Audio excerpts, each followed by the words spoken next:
Fadhkuruni azkurkum. Ingat aku ketika kamu lagi senang, ketika kamu lagi lapang, ketika kamu merasa nggak butuh. Nanti aku akan ingat kamu ketika kamu lagi susah, lagi sempit, lagi butuh. Fadhkuruni azkurkum. Jangan cuma ingat Allah pas kita butuh, sehingga nanti Allah baru akan ingat kita di kebutuhan berikutnya. Karena Allah membalas perbuatan kita, bukan langsung waktu itu. Jadi kalau kita mau ditolong ketika susah, jadilah orang yang selalu mengingat Allah ketika kita senang. Lagi nggak ada masalah nih, tetap ingat Allah. Gimana ingat Allah ketika kita lagi senang? Bersyukur. Ketika dapat nikmat, alhamdulillah, ini nikmat dari Allah. Diingat, Allahnya tuh dimention terus, di tag terus, sehingga ketika nanti kita kekurangan, Allah akan bilang, itu hambaku lagi kekurangan, aku bantu deh. Karena ketika aku kasih dia nikmat, dia ingat aku. Begitu dia punya masalah, aku akan ingat dia. Ada Allah, pasti Allah nggak akan ngecewain kita, nggak mungkin. Allah itu nggak mungkin mengecewakan kita. Allah sendiri kok yang berjanji, wa idza sa'alaka ibadi anni fa inni qarib ujibu da'watad da'. Itu Allah yang bilang, aku tuh dekat. Artinya berharaplah kepadaku gitu. Dan aku akan mengijabah setiap orang yang meminta kepadaku. Jadi Allah sendiri yang berjanji akan menunjukkan keajaiban, mengabulkan permintaan-permintaan yang baik dari hambanya, sehingga tidak perlu kita ragu, Allah nggak mungkin ngecewain kita. Begitu kita berdoa yang selaras di hati kita, yakin kepada Allah, Allah akan tunjukkan. Itu rahasia paling gampang untuk hidup bahagia, untuk sukses, untuk dapetin apa yang baik-baik yang kita harapin. Kalau pengen doa kita diijabah oleh Allah, ijabahlah panggilan Allah. Falyastajibu li wal yu'minu bi la'allahum yarshudun.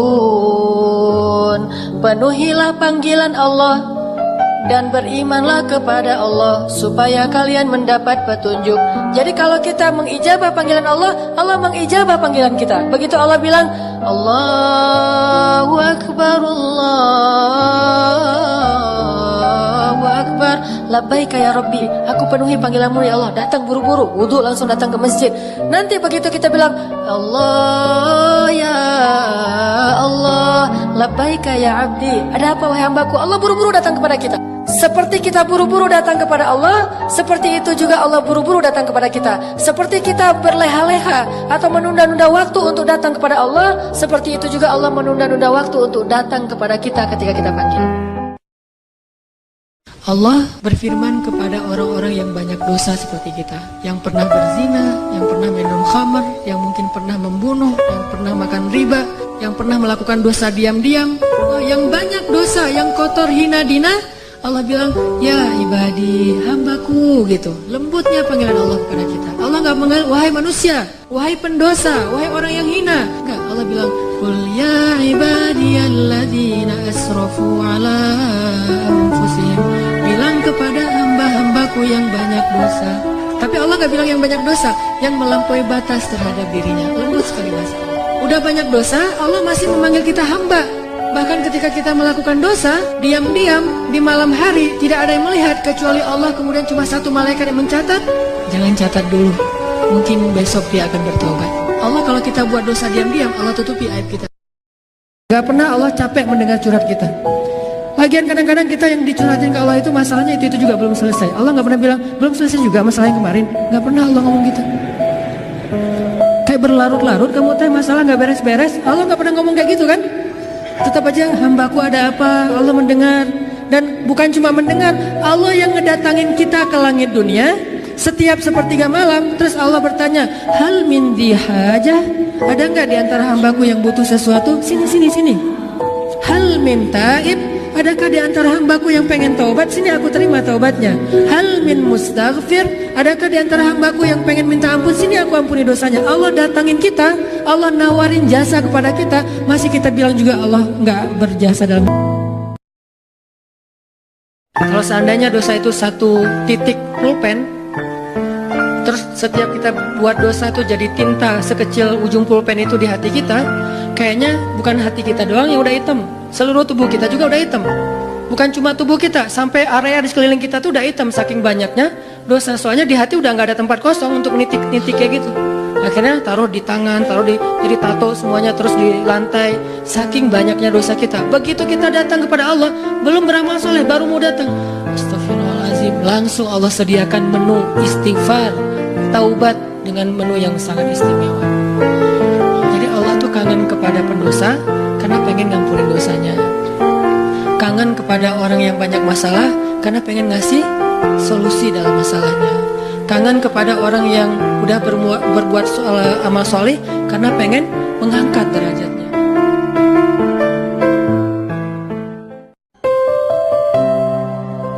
Kita HP aja dicas sehari beberapa kali. Gimana dengan iman kita yang selalu dikuras, yang kuotanya itu habis setiap hari karena kita nggak sengaja mungkin ngelihat sesuatu yang nggak boleh, ngedengar pembicaraan yang tidak baik, sehingga iman kita tuh ngedropnya lebih cepat daripada handphone kita.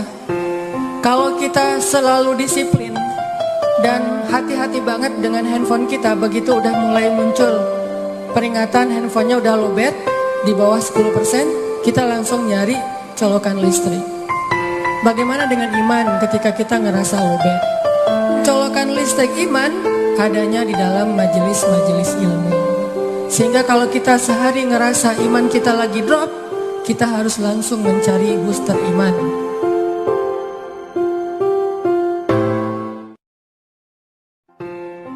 Sebelum kita mengambil pilihan-pilihan hidup yang berat, menjalani tugas-tugas yang berat dalam hidup, apa yang harus kita bekali dalam diri kita supaya kita kuat, berani, dan mantap?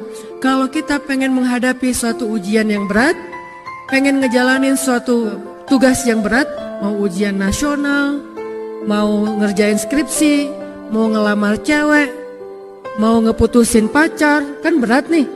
Gimana caranya kita berani mutusin atau halalin? Kan dua pilihan berat nih, putus atau halal. Kalau kita nggak bisa halal, ya udah kita putus. Yuk kita belajar la ilaha illallah masuk ke dalam hati kita dengan mengambil pilihan-pilihan yang melibatkan Allah, dan kita lihat keajaiban bahwa Allah nggak ngecewain kita.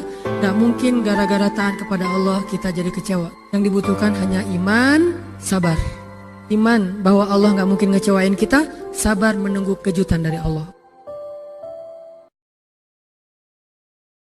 Allah kasih kejutan yang paling istimewa, makanya bermunajatlah kepada Allah. Ya Allah, titikan air mata, ngomong sama Allah masalahnya apa. Ya Allah, saya pengen nikah banget, bukan apa-apa ya Allah, saya pengen punya keturunan yang soleh-soleha. Saya pengen sholat berjamaah waktu tahajud. Saya pengen diimami oleh seorang imam yang baik bacaannya, yang soleh. Saya pengen mendidik anak saya berdua dengan pasangan saya. Saya pengen yang baik-baik, sebutin pengennya kita, hajat kita itu apa. Cuman ya Allah, saya kurang modal, ngomong Allah kayak gitu. Ya Allah, kurang modal banget, gimana nih ya Allah? Tapi kan Engkau maha kaya ya Allah, bilang gitu. Cuman saya belum juga nemu siapa calonnya ya Allah. Dan kalau di dunia kita mempersiapkan segala sesuatu, harusnya di akhirat kita juga mempersiapkan segala sesuatu. Bahkan kesusahan di dunia gak ada apa-apanya dibandingkan kesusahan di akhirat. Kita susah di dunia masih punya keluarga, susah di akhirat gak punya siapa-siapa. Siapa yang nolong kita di dalam kubur kalau kita susah di kubur? Siapa yang nolong kita di padang mahsyar kalau kita susah di padang mahsyar? Dan siapa yang nolong kita di neraka kalau kita susah di neraka? Di dunia, begitu kita susah, ada teman, ada keluarga, ada orang tua, ada orang-orang yang mencintai kita. Di akhirat, yauma yafirrul mar'u min akhihi wa ummihi wa abihi wa sahibatihi wa banihi likulli imri'in minhum yauma idzin sya'nun yughni. Pada hari itu semua orang sibuk dengan urusannya sendiri-sendiri.